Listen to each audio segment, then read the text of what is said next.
हाँ, क्या कह रहा था बता। हेलो दोस्तों, वेलकम माय यूट्यूब चैनल।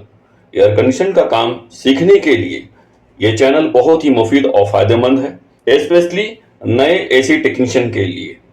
ये चैनल एसी के काम को बहुत ही सरल और बहुत ही आसान ट्रिक एंड टिप्स के साथ प्रैक्टिकली एक्सप्लेन करता है। तो दोस्तों से रिक्वेस्ट है, तो मेरे चैनल से जुड़े, मेरे चैनल को सब्सक्राइब करें ताकि हमें और बेहतर वीडियो बनाने का हौसला हिम्मत मिले। Thank you. इसमें दो कंप्रेसर है। ये 30 TR का पैकेज यूनिट है। इसमें दो स्क्रॉल डैनफोर्स का कंप्रेसर है।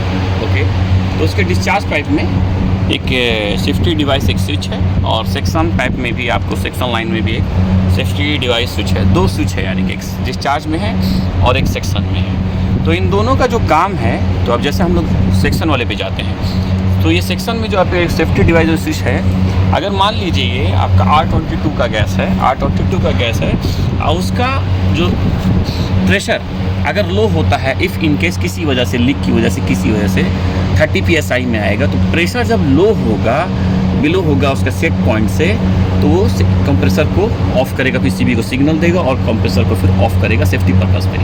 क्योंकि कंप्रेसर अगर लो प्रेशर में चलता रहेगा तो कंप्रेसर को ओवरहीट होगा और कंप्रेसर डैमेज होगा। तो इफ मतलब ये हुआ कि जब भी प्रेशर कम हो जाएगा, उसका सेट पॉइंट से कम हो जाएगा, तो कंप्रेसर को वो ऑफ करना चाहिए और ऑफ हो जाएगा। इसी तरह discharge pressure, if in case किसी भी वजह से आपका डिस्चार्ज का प्रेशर हाई हो जाता है, डिस्चार्ज प्रेशर हाई हो जाए, तो ये जो स्विच है ये आपका नॉर्मली ये NC रहता है, ये NO हो जाएगा। किसी भी वजह से अगर प्रेशर हाई होने के बहुत सारे रीज़न हो सकते हैं, आपको कंडेंसर फ़ैन बंद हो जाना, उसका और भी बहुत सारे रीज़न हैं। तो किसी वजह से फ़ैन का प्रेशर, डिस्चार्ज का प्रेशर अगर हाई होता है, तो ये स्विच नॉर्मली NC रहता है, लेकिन जैसे हाई होगा तो फिर ये NO हो जाएगा और पीसीबी को सिग्नल देगा, बाद में ये ऑफ हो जाएगा। तो ये दो बहुत अहम इंपॉर्टेंट सेफ्टी डिवाइस है। डिस्चार्ज तो इसका शॉर्ट जो नेम है आपका HP स्विच, और ये आपका है LP switch, low pressure switch, high pressure switch.